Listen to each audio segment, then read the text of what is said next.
Buonasera, buonasera. All right, let me stop playing. Good afternoon, everybody. Let me turn my camera on. The blacksmith is in the forge, and it is red hot and raring to go today. Today, we are going to cover some very interesting topics. First of all, welcome to the Blacksmith Podcast. I'm your host, Will B.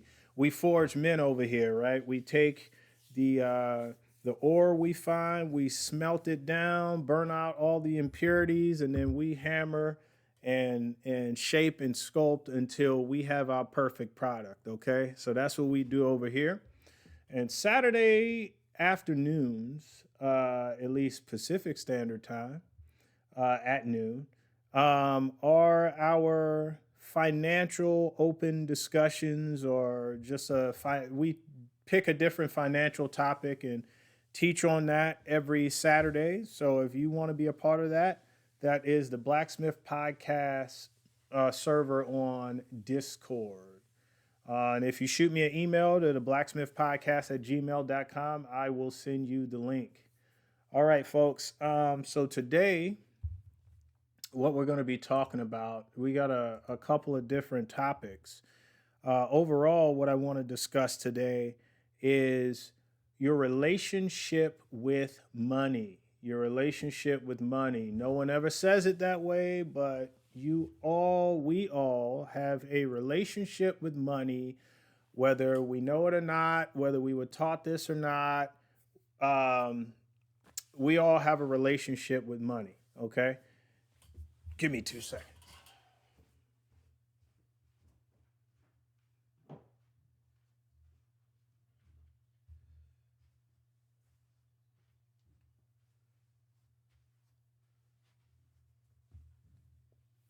Sorry about that. All right, so we all have a relationship with money, and I started just a little bit late because I was trying to give a couple more people some time to get into the chat.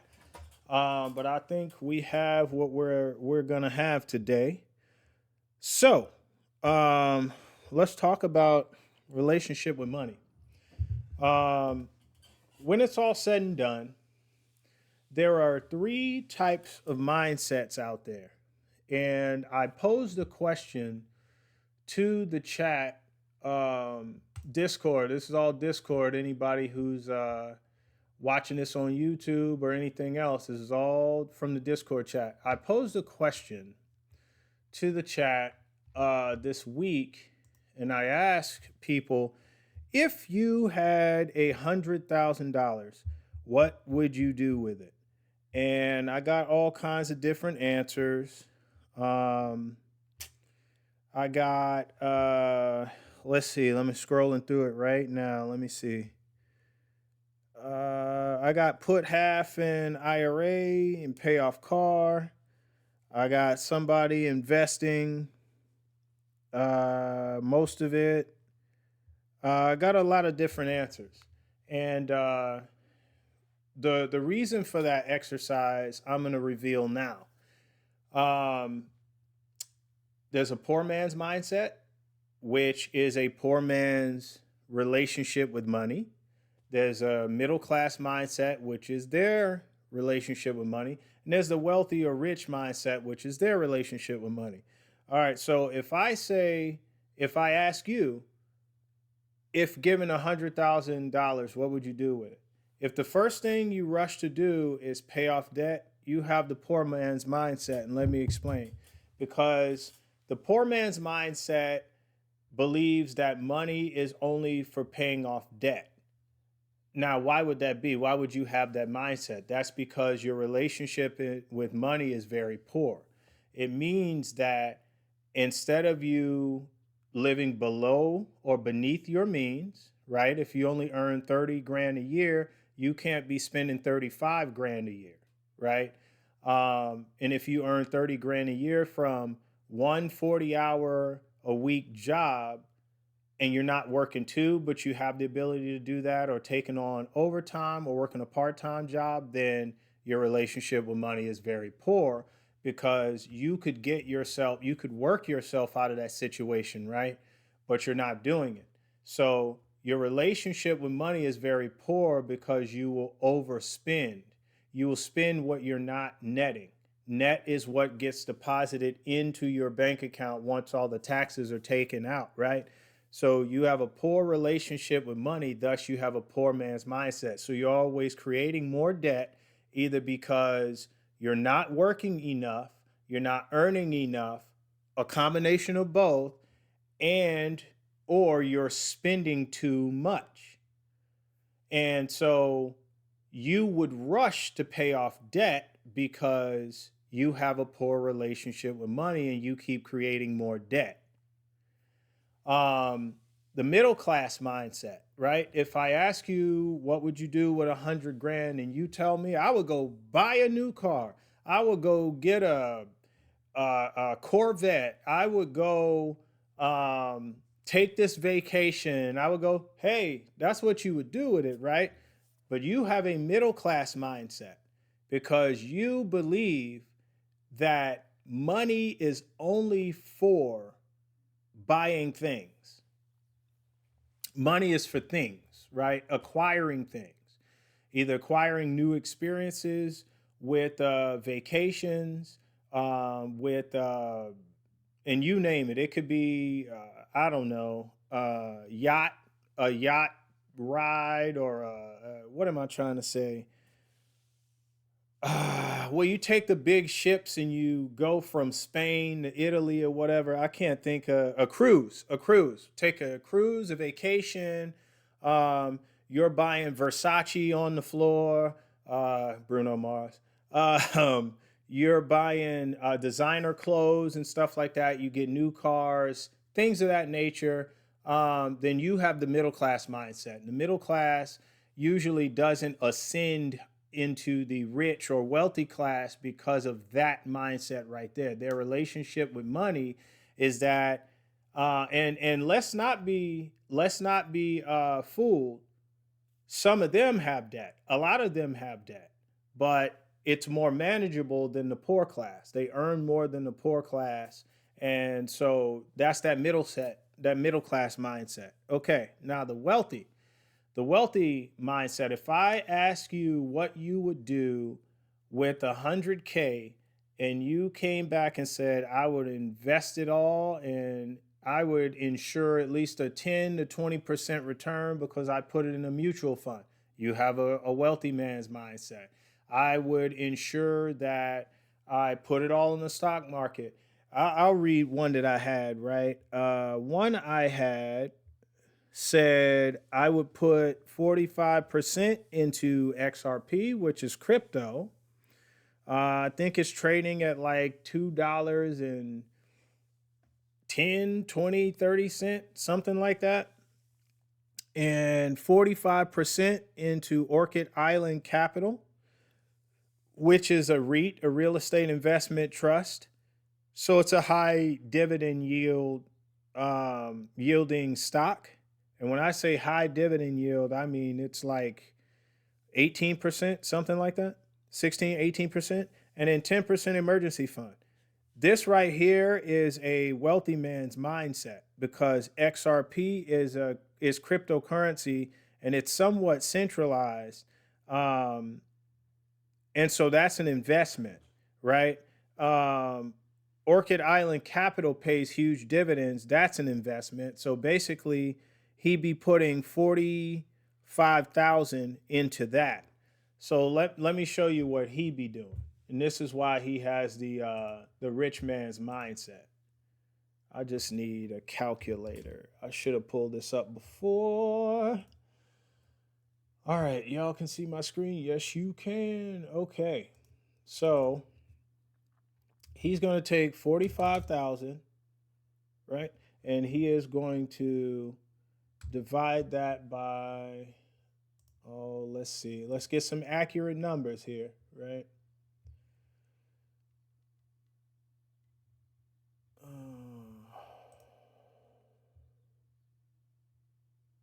895. So he is going to divide this by 895 per share, right? 895. Let me explain what just happened. So he said 45%, easy math. So 45,000 he's going to put into ORC. ORC is a stock. It's a REIT, high dividend yield, and right now it's trading at $8.95. So that's going to give him 5,027.93 and whatever shares, right? Now, that each share pays a dividend of 12 cents. So you multiply it by 0.12. And this $603 is what he would be churning out in dividends per month, right? Per month for one stock. For one stock. And all these different, I almost said shares. It's the stock. One stock, 5,000 shares equaling over $600 a month in dividends. This is monthly. Now, let's figure out what we would earn annually. So multiply by 12 months. Look, he has now created $7,200 in passive, not income investments, because he didn't say pocket this money. He just created an investment, because every month what this does, that $603, let's go back to that, 603.35, right? So let's clear this out. 603.35. What this does is it reinvests in the ORC or whatever stock you have that pays the dividend. So $8.95, and I put 9. All right. And so each month, the first month is going to buy him 67, almost and a half more shares, right? So then that 67 shares also cranks out dividends. So that 67 shares is going to add on to his 5,000 that he had. And that's going to bring him an extra, all by itself. He's got to put no extra money into it. The next month is going to bring him another $8 and almost 9 cents in dividends. If he puts no more money into it, it's going to compound all by itself. And that's why. So this guy right here has the rich man's mindset. And I'm proud to say that this is one of my younger brothers, by the way. Okay. So moving on. So that was the purpose of that exercise. Now, me, what would I do with 100K? So let me show you here. So in my portfolio in Robinhood, I actually have, I think I may have told him about that investment, that REIT. But I'm pretty sure ORC is I know my answer. I was going to put it all in the ORC, and I'm pretty sure I'm right. Yeah, because this one has a 15% dividend yield. So yeah, ORC has the highest dividend yield of any of the REITs that I have currently. So I would put all 100 grand into ORC. Absolutely would. Let's see. Let me show you right here. Where we at? 16%. 16.14% return on your money, right? So now let's go to the calculator. Look, the 9 to 5 pays the bills, right? And supports your lifestyle, right? If you need any extra money, you don't do it when you get a whopping wad of money. You invest that money because you use that money to create money babies, right? And then they will create money babies. As the years go on, you have so many money babies that your money will just, compound interest will just take over, right? And you will be sitting on a pot of gold before you know it. But if you take that money and pay off debt, instead of figuring out how to get rid of the debt with what you currently earn, and a lot of times it's cancel subscriptions that you don't need. Hear what I said, not that you don't use, that you don't need. Because a lot of us have Hulu, Amazon Prime, Netflix. I can't think of any of the other ones. I put another finger up, but I thought I had one. AMC, right? A lot of us have all of those. You have 4 subscriptions. How are you watching this much TV? You probably don't. You probably use Netflix or Amazon Prime primarily, but you also have Hulu and AMC. Why are you allowing that to come out of your account, eating up your money every single month, every single year? And if you total that up for 10 years, you'd be like, oh, wow, I should have canceled that a long time ago. Yes, your relationship with money is poor. And part of that is knowing is not operating from a budget. You should have a budget slash spending plan and know where every red cent is going. So let's do this math really quickly before I lose track and squirrel too much. All right, so 100K. We can see up here that it's trading at 895. So let's divide that by 8.95. Okay, so that's going to buy me 11,173 shares. Now we take that and multiply that by 12 cents per share, and $1,340.78 is what it's going to throw me every single month in dividends. In fact, that's just the first month, because we have to act like we know about dividends compounding, right? Because I just showed at the end. So this is going to be the first month of dividends. You don't want to do this necessarily times 12 because it's not going to be as accurate, but you'll have at least that much. But just so we can see what it would turn out in a year without compounding anything, let's multiply this times 12 months. Look at that. A $100,000 investment.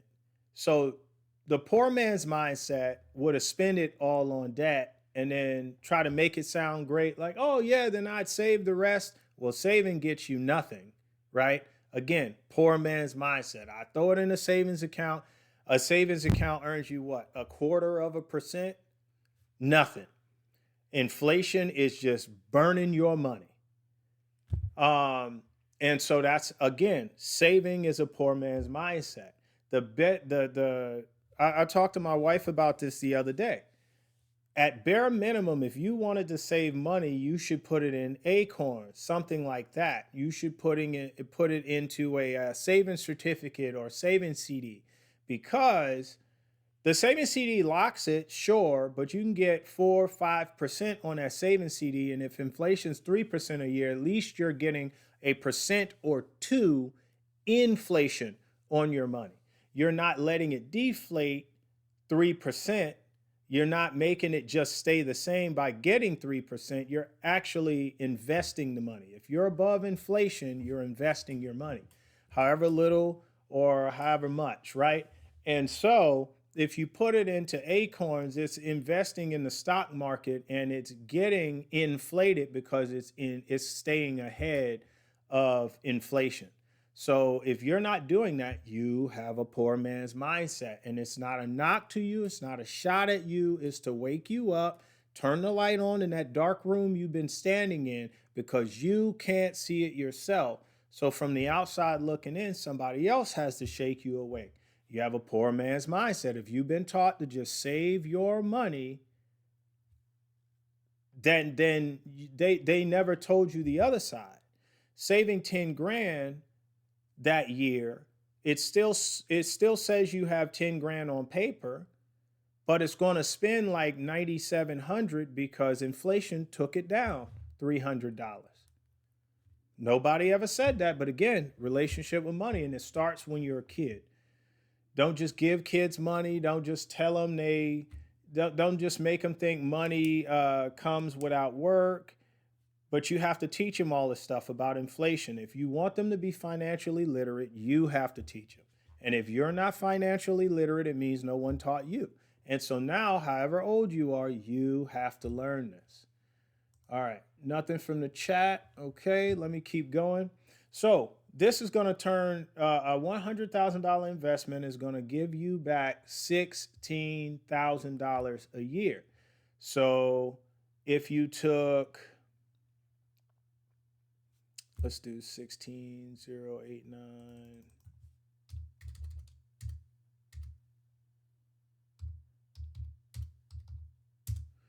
All right, so in 6.2 years, you would earn all your money back if the if the stocks weren't if the dividends weren't reinvesting every month, it's going to actually be quicker than 6.2 years. The dividends reinvest every month back into themselves. So it'd probably be like 5.5, maybe 5 years, right? You would earn all your money back from that investment. But the poor man would spend all that money, or at least half that money, on debt and then save it. So let's say he spent $50,000 on debt and then saved the rest. Well, in 6 years, let's do some math, folks. Look, 50 grand, that's 3% a year, so 18%. So he still will have 50 grand in the bank, but it's going to spend like 41,000. How did I get 41? Well, there it is. 41 grand.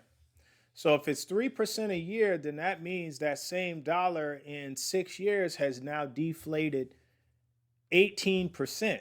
So 18 or 0.18 times 50,000 is 9 grand. So if you subtract that out, that's 41 grand. So there's the poor man's mindset. So that money is going to virtually be worthless in another, I don't know, 10, 20 years. Worthless, right? All right. So that's why I asked that. And that was that little exercise that we did. That's a good exercise we did. My brother said, we should do more like that. And I agree, because that really sheds light on what your mindset is like. All right. Now, as far as relationship with money, let's keep this train rolling. Pensions. I looked this up because what we keep doing, right, is we keep recycling the same age old uh, strategies to deal with new problems. What do I mean? How many of y'all have heard this? All right, so this is what you do. You work a job for 30, 40, 50 years. You collect that pension when you retire, and you get Social Security, and you save your money. Anybody heard that? Anybody? I have. Okay, so that's not going to work anymore. Why? There's a myriad of reasons that's not going to work anymore. This is not the 1950s where you can have one factory job and earn 20, 30 grand from that factory job. And that was good money for that time. 15 grand. I don't know what the average salary was in the 50s, but and you could buy a starter home, a 3 bedroom, 2 bathroom home. Maybe it was 1,000 feet, 1,400 feet. Um, you could support a wife and 2 kids, buy one car from that salary. And then when you retire after 20, 30, 40 years, you get a pension where they pay you the rest of your life for your efforts in the company, right? I kind of don't think most places. My brother brought this up. Most places ain't paying pensions anymore, right? They're just not. That was grammatically incorrect. Um, so I looked this up, and they're saying public service jobs pay pensions still. And I didn't think about this, but like firefighters do, policemen do, and I believe EMTs are also public service, so they should. Utility companies, insurance companies, and then look, public service teachers. Um,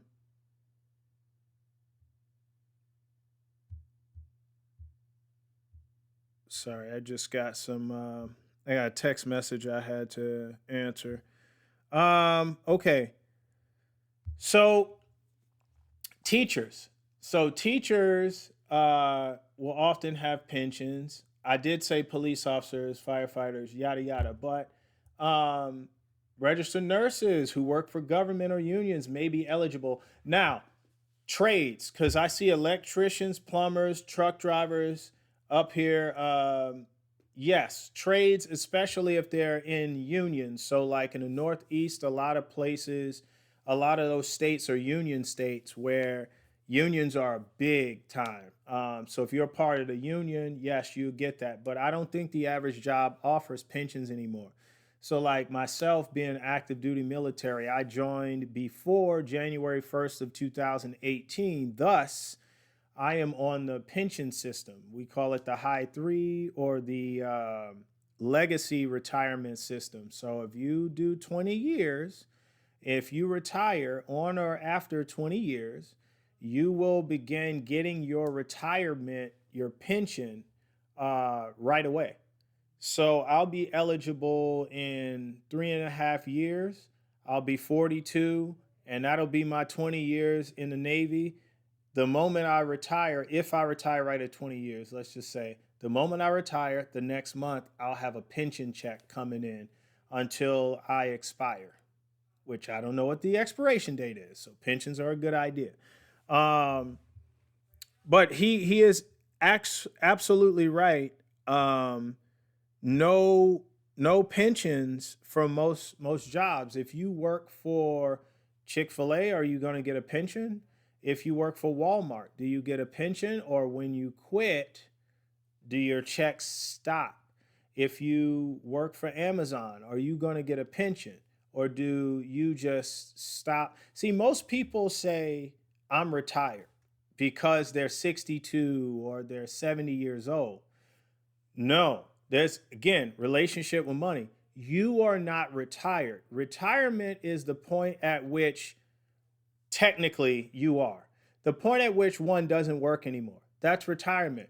But we gonna blacksmith this definition over here.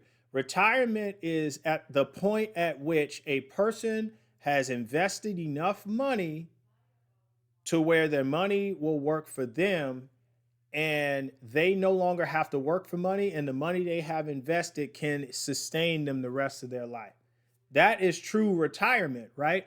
Because if you just decided, because I'm 62, that's my magical number, I don't want to work anymore, and I was a greeter at Walmart, or I was a cashier at Target, or I was a CDL. No, let's not say CDL because they get pensions.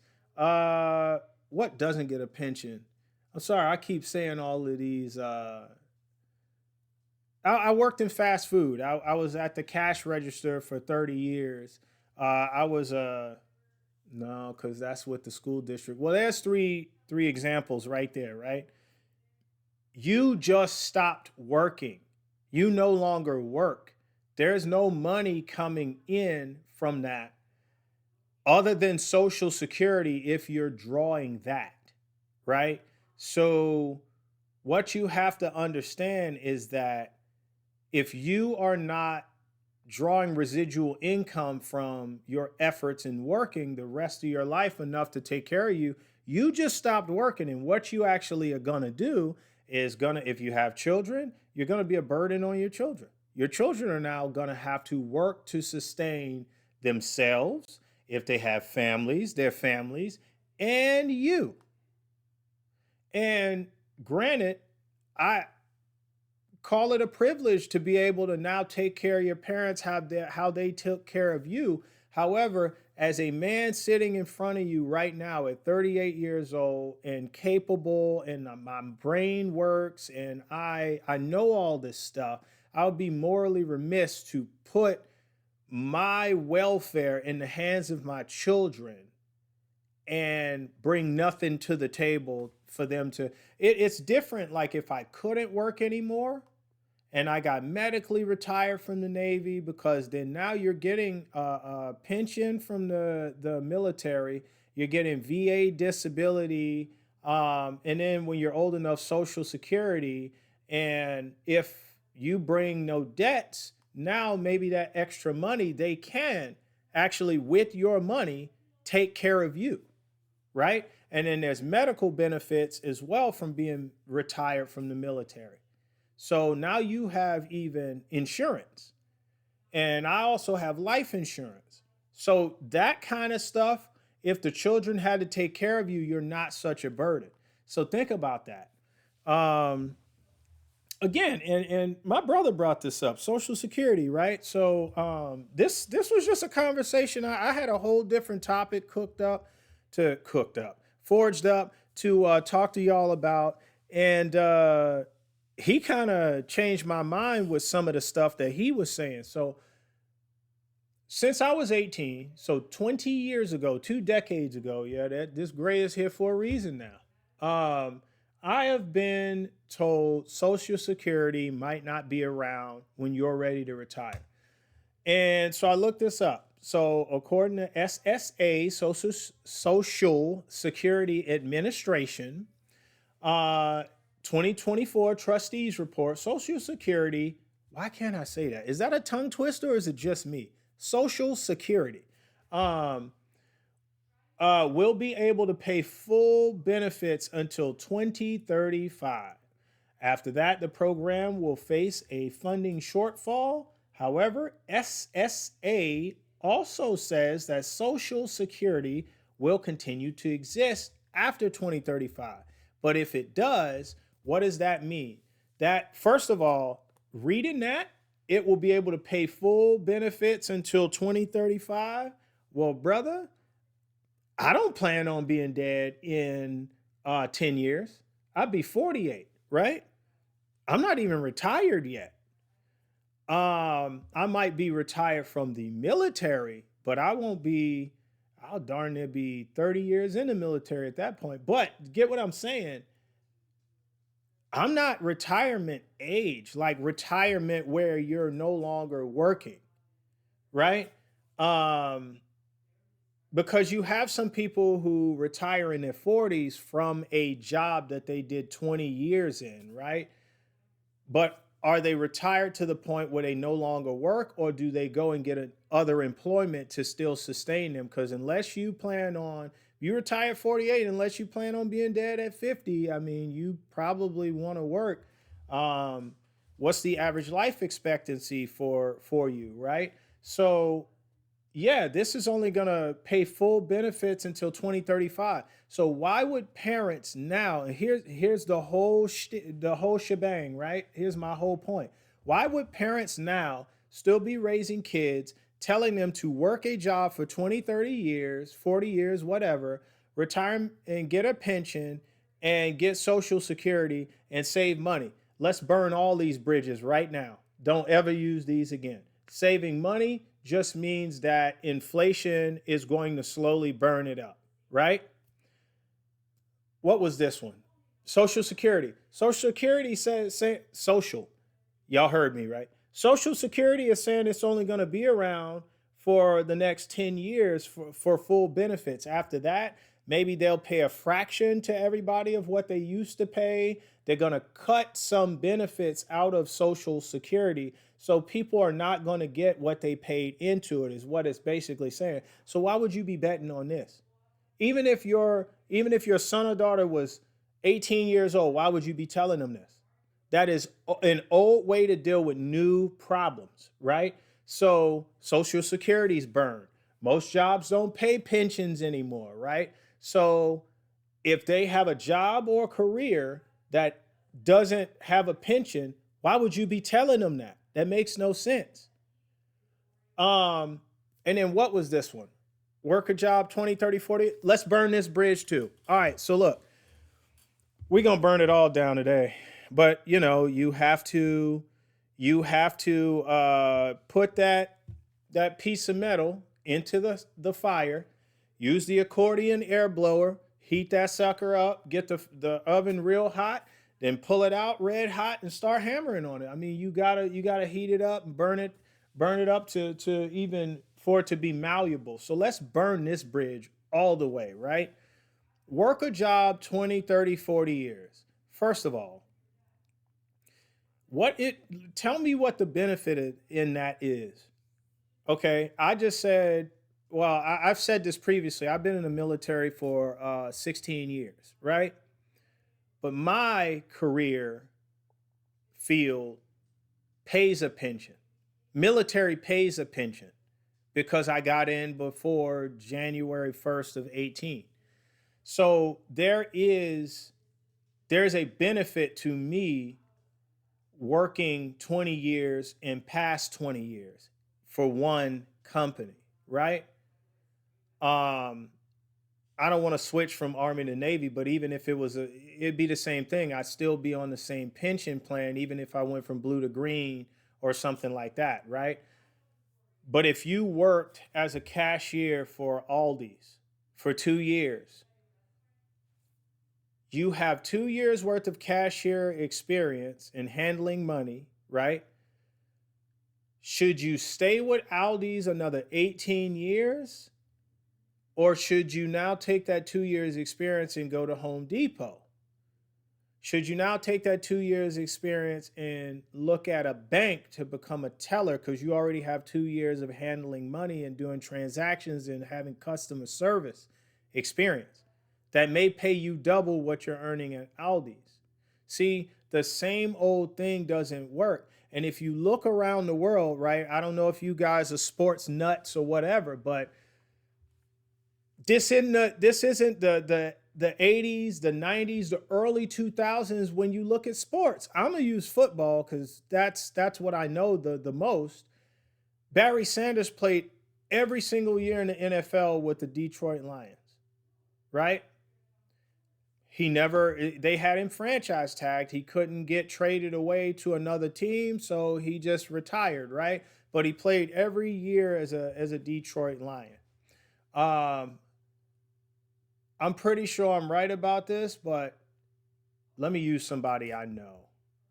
Eli Manning. Eli Manning played every year as a New York Giant. But even he jumped into an era where people were switching teams. If you look at Lawrence Taylor jumped into the NFL in the 80s, right? And they won a Super Bowl in 87, the 86 season, and 90, the 89 season, whatever. Um, so back then, whatever team you got drafted to was the team you were going to play with. And that was the case for 90% of the players. Now, you might be a Washington Commander for 2 years, get traded for a first round draft pick or second round draft pick to the Rams, right? Then after 5 years playing with the Rams, where you might make a name for yourself, if you're getting traded for a first round draft pick, you were hot with the Commanders. But or they really needed them over there on the Rams. But let's say you're known for the Rams, right? Because 5 years and you were hot over there, and they knew, okay, he came out at 22. I said 2 years, right, with the Commanders. So now you're traded away at 24. Now you 24 to 29, you're 29, you're probably at the pinnacle of your career. They trade you away for a first round draft pick. Now you're on New England Patriots, right? And you play your last 7 years with the Patriots, right? And that's how sports even are nowadays. That's basketball, football, baseballs like that. Look, if sports and entertainment can't work that way, why are we at the ground level still trying to work one job 20, 30, 40 years? You know why they do that in sports? Because some other team, for their accomplishments and what they have already proved they can do on the field in front of the camera, the skills they possess, and their level of leadership or their ability to follow orders, all of that, package all of that, and look at what another team will pay you for it. That's the times we live in today, folks. So why do you keep telling people to work for one company for 20, 30, 40 years? What I was taught is not good enough anymore. If that's what you got taught, it doesn't really matter anymore. You have to pivot and change with the times, or you get left behind. You get icy comet and ice age and dinosaurs and die out. If there's 360 degrees, I'm gonna let my air traffic control nerdism come out right now, but there's 360 degrees in a circle. If the world was heading 360, so straight north, right? If the world was heading this direction, and then suddenly 2020 hits, 2020, COVID, the world's got to pivot 15 degrees, right? So now we're heading 015, and you're still heading 360. So you're still doing things the old way. You're still trying to go into work to work. And they're like, oh, yeah, we got to do this at home thing. Well, I don't know about that. And you still try to come to the building. Eventually, you're going to get fired, right? You're heading this way. The world's heading that way, right? There's 15 degrees of separation here, right? So as time goes on, you're getting further apart from reality and where the world is going, right? Let's bring it back. So now, and I've done a couple shorts on this on the channel on YouTube recently, this week, in fact. President Trump appointed Elon Musk to be the head of the Department of Government Efficiency. Everyone says Doge, but I want to remember what the acronym means, right? The Department of Government Efficiency. So they've gotten rid of at least, I think, 75,000 federal jobs, right? And a lot of those employees were at will employment. So that means that the employer or the employee can at will, they can say, I ain't never gonna work here no more and leave. They can say you ain't never gonna work here no more and make you leave, right? On a whim, just because it's a Tuesday, right? So how can I put this? So some of those jobs, they were required to come back to work. Some people got comfortable working from home. It is what it is. Call it what it is. If that wasn't your best friend or your brother's, what happened with him, his situation, if it's not your situation, great. Some of those employees, and you can't argue and say none of them, this was the case. Some of those employees got very, very comfortable getting up in their PJs without brushing their teeth, grabbing coffee, walking to their computer, and taking phone calls for whatever it is that they do, right? They got used to not putting on a suit, a tie, slacks, nice shirt, shoes, driving in or starting their car if they live in the north, letting it warm up, shovel the snow, and they get real comfortable staying at home, right? And those were the times we were in. So before, that was okay, right? But again, okay, so we were going 015, now we're going 030. Well, this is almost a 90. Look, screw it. Now we're not going 360 anymore. We're going 090. We're going east. The world is going east. If you're still going north, or if you adjusted to that 015, look at what's gonna happen. Okay, just y'all get what I'm saying. All right. You're growing very far apart quickly.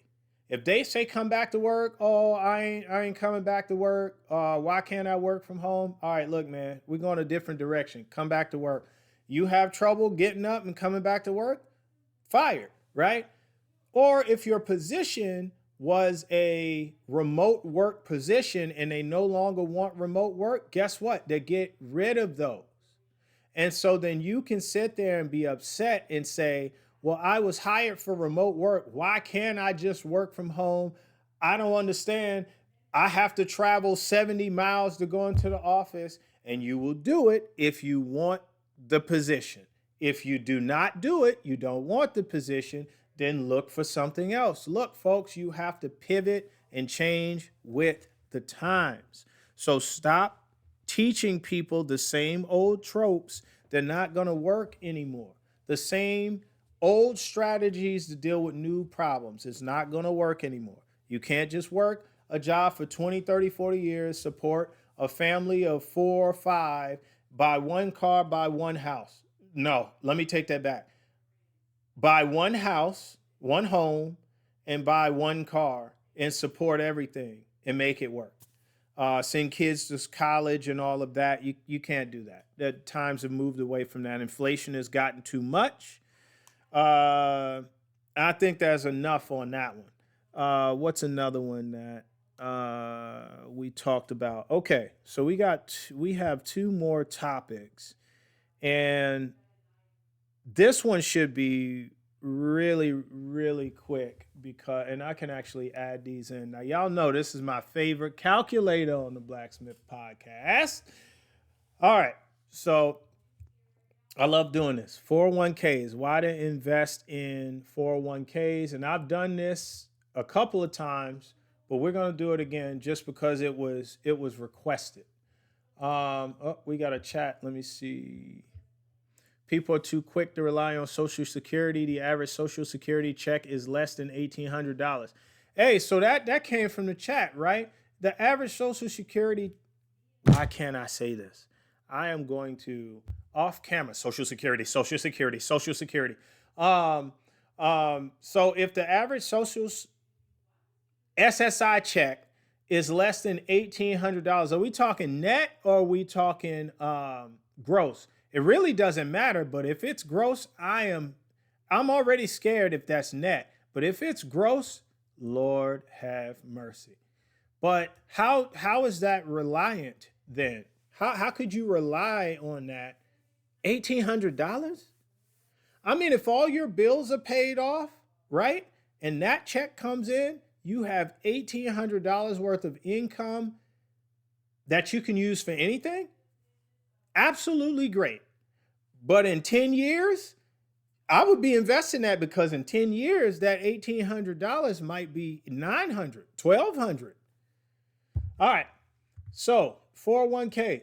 Let's say you have chat. What annual income do we want to use here? I usually let the chat pick. I'll give about 30 seconds for that, but I know what income I usually use. I usually pick about 50,000. Doesn't look like the chat saying anything, so let's go ahead and use that. So if you earn $50,000 right now, I'm sorry, current annual 401k. Let's say you have zero, nada. Let's say you have 10. Let's say you did a little something. All right, your annual income is 50 grand, right? You have expected annual increase of about 3%. Let's make sure your check stays up on inflation. You withhold 10% of your salary every month.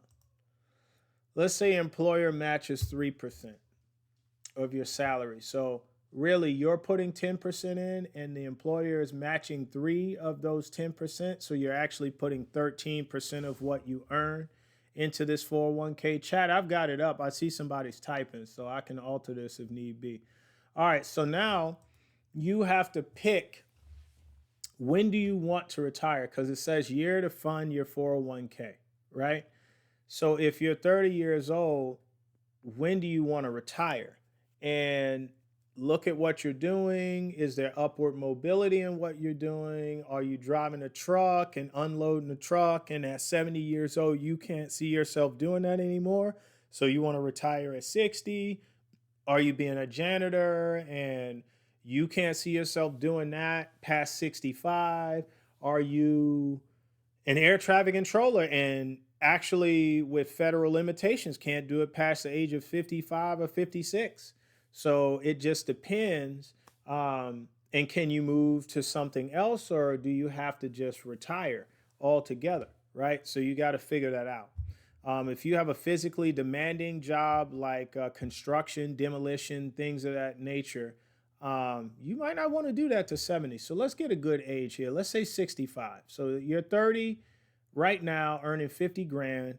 So we're going to let this roll over for 35 years. And the average interest earned, let's put 10%. Let's say, because most 401ks, they're going to invest them in the stock market anyway. And the safest bet for decades have been the S&P 500, which moves about 10% a year. I think the last 2 years has been in the teens and in the 20s last year. So, and now let's view schedule to see what that does. Y'all can't see this, can you? Oh, wait. Yeah, you can. If I blow it up, oh, you can see it. Oh, wait. That's not Discord. Hold on. was going to say if you still have to pay for insurance and medication out of Social Security, Medicare is about $200 a month on average, not including any medication you might need. Yeah, that's. Hey, listen, chat's on fire right now. That is exactly right. Um, how do I do? Where's share screen? I forgot. Y'all gonna have to forgive me. I don't want to stop streaming. Share, change windows. There we go. All right. Change windows. All right, now you can see what I see. So, year one, you're beginning with $10,000 in your 401k. Now, because you're putting 10%, and it shows you all of it right up here, right? So, because you're putting 10% of 50,000, you're contributing at the end of 12 months $5,000. You're going to earn $1,200 off of that money that you put in, right? So now we look at year two. Now you're beginning with 16,225.22, right? What you ended with. Now, because of a 3% increase in your salary, you're now going to put in 5150. Now your earnings, look at how compound interest works. That's a $600 increase, right? Now look, year three, $5,300, $2,500. Now you're up to 31. And look, so like year 10, you're already at $100,000 from 10 grand. Compound interest is undefeated. Look, now you're putting in $6,500. Now you're earning 10 grand off of that. Now you're up to 120 almost, right? Let's look at 20 years. So at 20 years, you're up to $386,000. You're putting in 8,700. You're earning almost 40 grand off of it, 39K. And look, you're at 400,000. Let's look at 30 years. 30 years, you're a millionaire. 1.1 million. You're putting in 11 grand, earning 117 from it. Now you end with almost 1.3 million. Now let's go all the way to 35 because you want to retire at 65. And see, you want to be looking at this every year because maybe okay, I'm about to steal my thunder. So now you're 65. You got $1.958 million. You're going to put in 13 grand and you're going to wind up earning almost 200K on it. You're going to end with $2.168 million, right? Now, at that point, this is why compound interest is undefeated, by the way.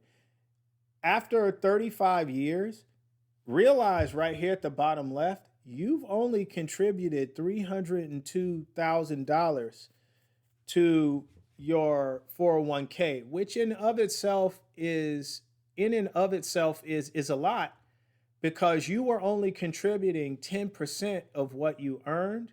So then by that math, you've actually earned a heck of a lot more than $302,000. You've earned over $3 million, right? 3.3 million. If you take 10% of 3.3 million, it'd be what? 3 million. So 10% of 3 million is 302, right? About, you get what I'm saying. So you've earned a lot more, and this is just 401k. What did you do with the other 90% of your money? Because if you spend it all, that's stupid.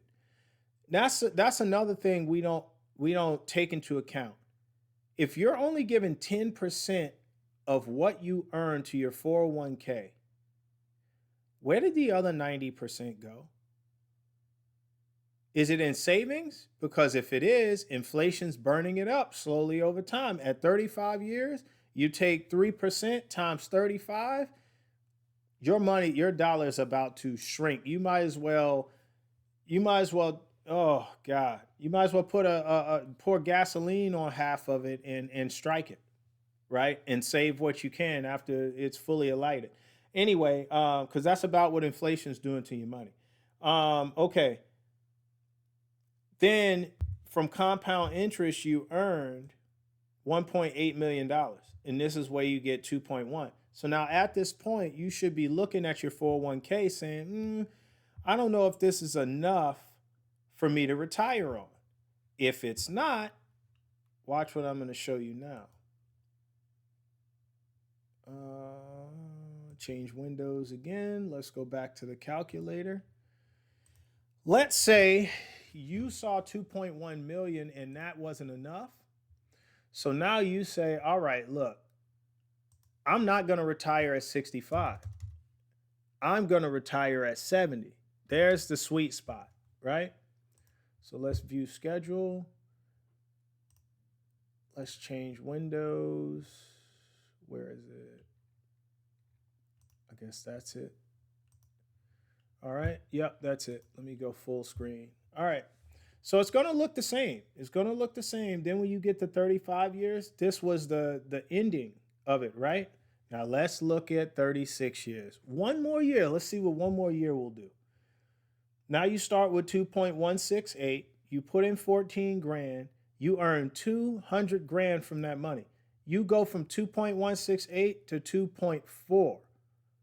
Okay? So you've earned over $200,000. Now let's go all the way to 40. First of all, you start at 70 years old with $3.2 million. You put in almost 16 grand. You earn 325. You end with almost $3.6 million.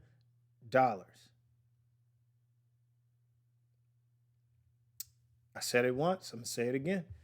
Compound interest is undefeated. And it works in reverse when you own a home. We'll talk about home owning in another segment or another on another Saturday. So the last thing we'll talk about is what to do with extra pay increases, say for retirement future. Here's the thing: if you got a 3% raise and you were already, if you knew you were going to get a 3% raise and you're already living fine off of what you earn, but you could use the extra money to do something, put a porch on the house or something like that. First of all, never spend your money before you get it.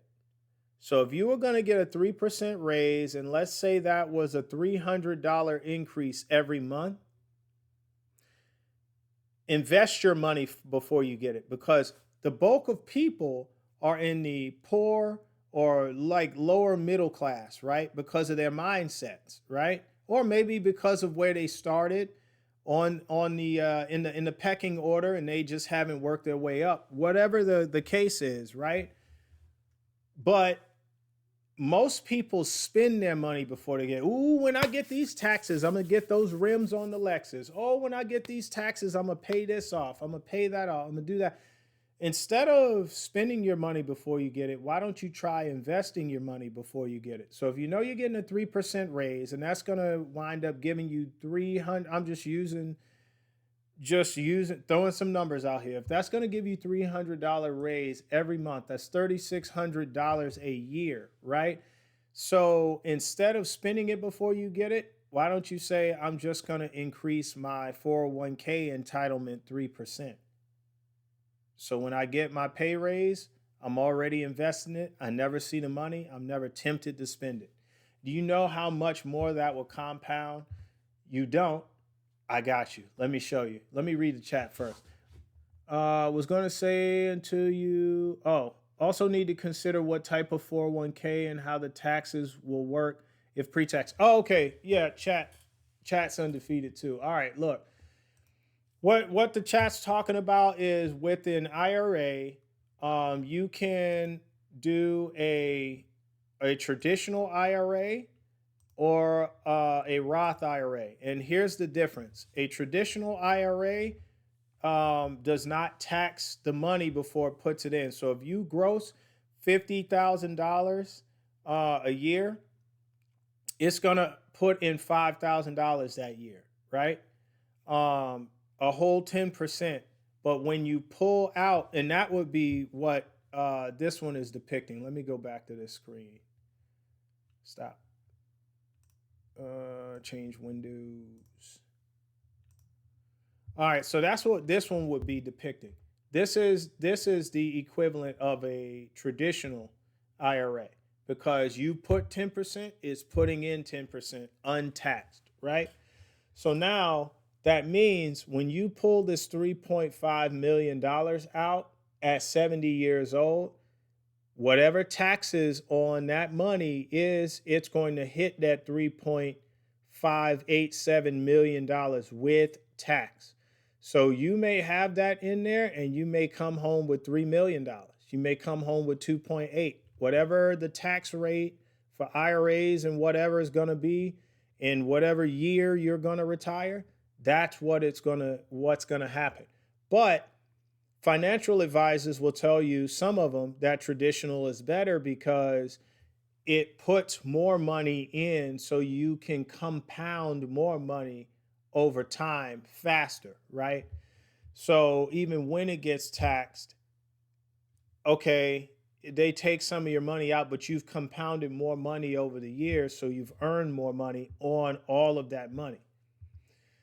What the chat is saying, that is, the other one is that if you have a Roth IRA and you say 10%, let's say that 10% is actually what they tax it first. Let's say it's actually 4,500. You're taking the tax out now so you don't have to pay it later. And this is the one I do because I don't know what taxes are going to be later on. And at 70 years old, I can't afford to have all that tax hit me at once and then break me down. I'd rather see my money compound slowly, more slowly over time, but know when I pull it out, every red cent is mine. Because what if the tax rate increases drastically when you're about to retire and then you pull your money out? You may have half of that 3.6 or whatever it was. What is it? Almost 3.6. So you may come home with 1.8. Wouldn't that chap you? That would not feel good. But like at the end of this, let's say with the Roth IRA, you have $2.6 million. Okay. So but you see this trending. So with a Roth IRA, if you really wanted $5,000 coming out, what would you have to do? Increase your percentage. So you have to be smart enough to do the calculator for traditional and say, okay, if I did traditional, 10% would be 5 grand. 5 grand gets me to this number. How do I get to this number and do Roth? Well, you need 5 grand coming out of your check. So you may have to say 13% or 14% in order for it to equal that 5 grand. It may be a little over, right? So 14% for you might equal that 5 grand, and it'll get you to this number or a little above this number. That's what you may have to do. Chat, anything else? That was good. The 401k is already one stream of income. What else can you do with the 3,600?